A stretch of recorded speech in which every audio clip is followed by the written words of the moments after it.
My unborn son. Casey Parish, UK. December 2004. Website resource is CastleOffSpirits.com. My husband and I had been married for a while and had been trying desperately to have a baby. We had tried and tried, but it was miscarriage after miscarriage. After trying for almost 4 years, we were ready to give up. However, soon after, our frustration was met with great joy because I found that I was pregnant again, and the doctor said that this time, it should be successful. My husband and I were, of course, very excited about the news and made all the baby plans and shopping we needed. My husband was a businessman and had to leave on business trips frequently for 3 or 4 days at a time. When I was about 4 months along, he left to go on a business trip and I was at the house alone. I get into bed as usual and fall asleep. For no apparent reason, I wake up in the middle of the night, around 2 a.m., and I'm sleeping on my side, and I get that feeling like somebody is watching me. I turn to look, and at the end of the bed, a man is standing at the foot of my bed looking right at me. I panic, hide my head under the covers, and scream. I look up soon after to see if the man is still there. He is nowhere to be found at all. Nothing happened after that, and my husband comes back from his trip. I didn't say anything to him because I wasn't even sure of myself yet and what I saw. I just tried to let it go and move on with life. Well, sure enough, my husband goes on another business trip the next month, and I'm terrified that history is going to repeat itself for me. He goes, and I still say nothing to him about it, hoping inside that it doesn't happen again.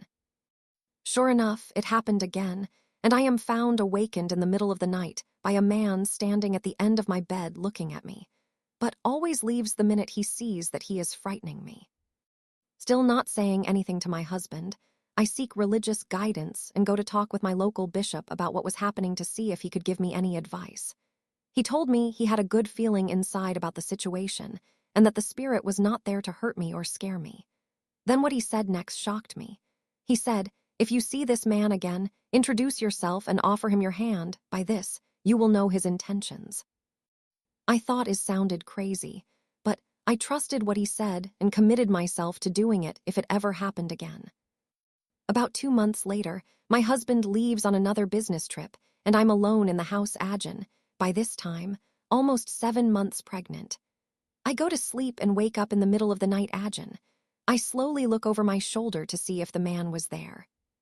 He was, and of course I naturally became terrified, but I didn't scream or hide my head under the covers, and I immediately recalled what my bishop said and what I committed myself to do. So I took a deep breath, sat up in the bed, put my hand out, and at first, with eyes shut, in a completely terrified voice, told him my name and said, "I don't know who you are, but please offer me your hand so that I may know your intentions." The man then said, in a very calming and comforting voice, "I cannot offer you my hand, for I have not yet received a mortal body. I am your unborn son. I came here to tell you that the boy you carry in you right now will not live long past childbirth, and I just wanted to thank you for giving me the opportunity to receive a mortal body." His voice was very calming and comforting, and gave me a sense of peace with the whole situation. I had the baby 2 months later, and it passed away 3 weeks after childbirth. Though it was hard, that experience made it easier for me to understand and feel some comfort during that time. I will always be grateful for having the chance to have met my unborn son. My name is Casey Parish, and I'm not the woman portrayed in this story. It was told to me by this same bishop who worked with the woman in this story, who have given me permission to present